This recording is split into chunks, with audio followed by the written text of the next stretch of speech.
talking about sex can be part of the foreplay. Hey, everybody. Today we're going to talk about the real reason that you're not talking about sex. So this is an important topic, if you ask me. So talking about sex is so fundamental because it's like the building block. Like any sexual issue that you have, in order to resolve it, you're typically going to have some kind of conversation, some kind of agreement, some kind of, expressing of emotion and listening and understanding. And yet when I work with clients, I find that this is an issue where maybe they haven't been having sex in a while, or, maybe there's kind of a fear of rejection because it is vulnerable, like there is a sense of vulnerability in saying what you want or even receiving feedback from your partner, right? It can be an area where we're pretty sensitive and we want to make sure that we're pleasing our partner. We want to make sure we're, a good lover, that they're happy with us. It can be something people are self-conscious about. Sometimes people might feel shame in sharing what they're into or afraid it could be a deal breaker for their partner.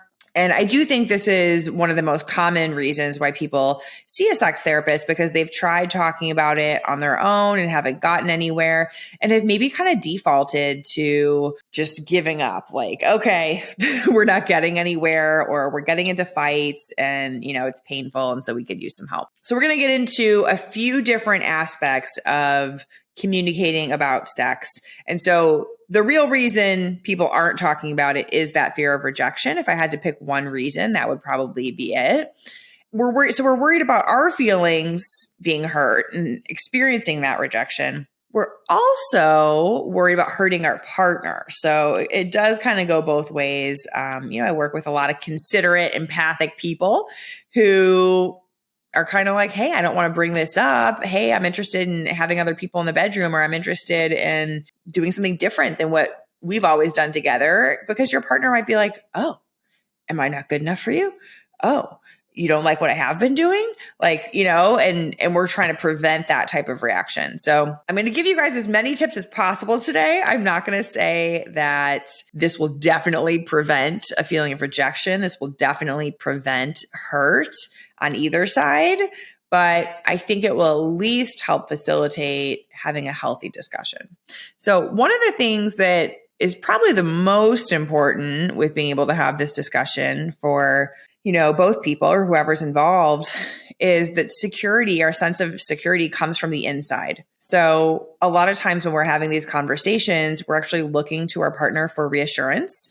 So we're looking for validation of, no, you're totally sexy, or like, of course, I love what you're doing, or, oh my God, that fantasy you just shared is so hot. I'm 100% on board, right? Like we're kind of looking for that, yes, you're great. You're amazing. You're sexy. I love you. I'm crazy about you. I'm like wildly attracted to you. We're kind of looking for that, which is human, right? We're not trying to beat ourselves up over it either, but to at least have that awareness of like, oh, I'm putting something out there and kind of looking for a specific response rather than just allowing my partner to respond however they respond, and validating myself.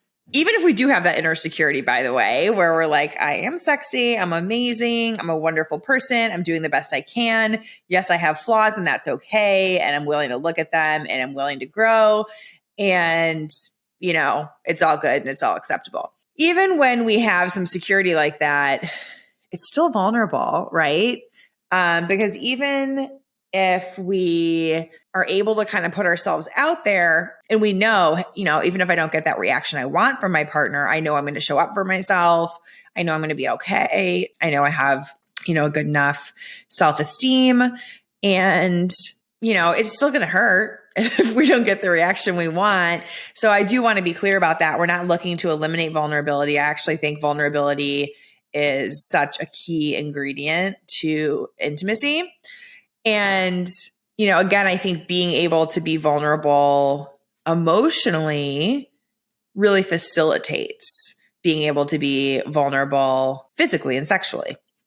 So it's a good place to start. If you feel like you're in a situation where you're just not connecting sexually as much as you would like to, then start with the emotional part. If that's not really there yet, start with bringing up ideas, start with, having conversations. And along those lines, I will say you can have a meta conversation. So you can have a conversation where you talk about how can we create a safe space for each other? How can we facilitate each other doing some of that emotional risk taking and being vulnerable? And this can look like, hey, if you share a fantasy, I am going to receive it without judgment. And it might not be something I'm into, but I'm going to listen. I'm going to be curious. I'm going to try to understand it. I'm going to see if there's some aspect, if not all of it, that we can incorporate into our sex life together. But sometimes someone might share something and we have sort of a knee-jerk reaction of like, what? Or we have a knee-jerk reaction of like, ugh, kind of ew or disgust. And so you kind of need to be prepared going into these conversations sometimes for that reaction to come up within you and to be able to manage it. And so having that discussion where like, hey, we might have a reaction like that. Can we just agree that we're going to manage it ourselves? And there's a great saying within the kink community that says, don't yuck my yum. Don't yuck my yum. So it's kind of like, if this is a yummy thing for me, if this is like a big turn on, if this is like something that brings me pleasure, like I'm being vulnerable, I'm going to tell you about it. And can you not be like, ew, gross, or like, oh, that's weird, or like, what? Why would you ever want to try that? Right? So we're looking to kind of be kind when you're being vulnerable with each other. So that could be part of the meta conversation of like, let's agree not to yuck each other's yum and to kind of manage our own reactions internally. Another piece of it could be, maybe you haven't had sex in a while and there's some performance anxiety, understandably, right? And so it could be like, hey, let's try this, but I want you to know, like, I don't know. It's been a while. I don't know how I'm going to perform. That feels vulnerable for me. And I had this experience with a couple and the wife was like, just you trying actually means a lot. Like, I'm looking more for the effort than a certain outcome or a certain result. And I'm also very open to this being a process. So like if we kind of try first time out of the gate and it's like, okay, not 100% there, it's better than 0%, right? So I think taking that approach, that could be part of the meta conversation of like, you know what, we're going to be in a process here. We're not going to be overly attached to an outcome right out of the gate, which, by the way, attaching to an outcome just in general tends to create more anxiety. So I recommend just kind of like, hey, let's just engage. Let's be in a process together. And sometimes there's logistical issues that come up, right? Sometimes it's like, oh, can you move this way or can you move that way? Or like, oh, I can't quite, and you're trying to like get in the right position and there can be some awkwardness. I want for you guys to be able to withstand that awkwardness, to know that you can have some awkward moments, and that doesn't mean the sex is bad, to know that you can have some awkward moments and get through them together, and that's not a deal breaker at all for the relationship because, sex can be awkward, bodies can be awkward. And until you have some of the conversations, and of course, there's a lot of nonverbal communication as well with sex, but until you communicate in one way or another and get on the same page and address it in some way, you're not going to know, right? So we need to kind of have those meta conversations and create the safe space so that we can get to where we want to get in terms of sex. So that can help with creating a sense of safety, a sense of security in the relationship.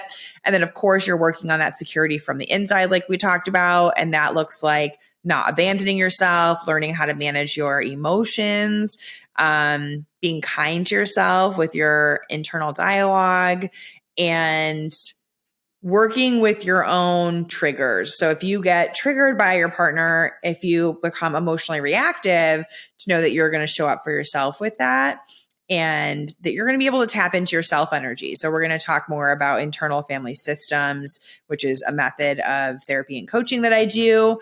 And we're going to talk a little bit about, how can you get into your self energy? Because we all have this higher consciousness that is calm and confident and playful and warm and loving and more unconditional and more spacious. And so the more we can be in that state when we're living life in general, but definitely when we're connecting to our partner and definitely when we're talking about something vulnerable, the better. And so even just having that thought and that awareness that, hey, I'm not in the right headspace. I know I'm kind of in a reactive headspace. That's not the headspace to go have this conversation. First, get yourself in a good headspace. It can help to do some journaling. It can help to focus on what you appreciate about yourself. It can help to focus on what you appreciate about your partner. It can help to envision how you want things to go and how you want to show up in that conversation. That can be important too. So anyway, so we're having this meta conversation, right? We've kind of done the work. We've gotten in alignment. We're talking about talking. That's the meta part. Talking about sex. And the other piece is that I think we need to be really gracious with ourselves and with our partners, because none of us were taught to talk about sex. Like, in fact, our culture completely teaches us not to talk about sex, or only to talk about the potential for disease or the potential for unwanted pregnancy, or, the judgments around sex are often talked about. And so talking about it in this way is new. This is different. So I would say just give yourself a pat on the back. Like, this is a little bit of a radical behavior in a sense to even try and talk about it when we were taught not to. The last piece that I want to mention is that this doesn't have to be like oh gosh, we have to talk about sex and I have to mentally prepare myself and it's going to be so hard. It can be fun. It can be not only fun, it can be connective with your partner. And it can actually be a turn on. Talking about sex can be part of the foreplay.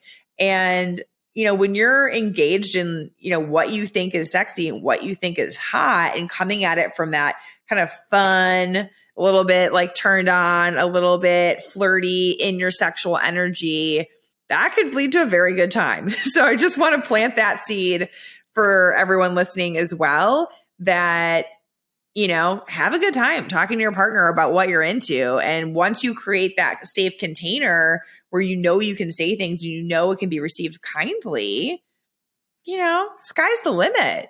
Go for it. Put it out there. And I also want to mention, you don't have to put everything out there in the first conversation. So this can be a process where, okay, I'm going to start to dip my toe in. I'm going to start to make sure my partner can provide a safe space. I'm going to start to be more of a safe space for them and let them know, hey, I can handle this. And if you mention something I'm not into, or something that I had no idea you liked or was kind of shocking to me, I can handle that.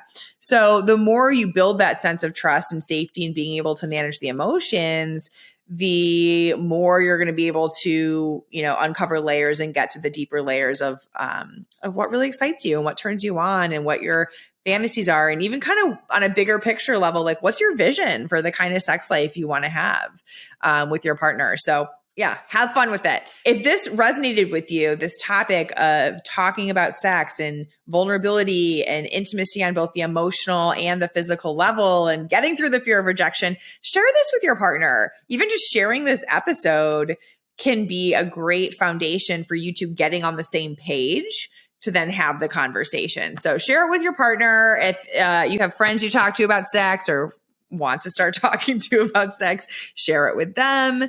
And we'll also link to some resources in the show notes. So thank you everybody for joining me, and we'll catch you in the next episode.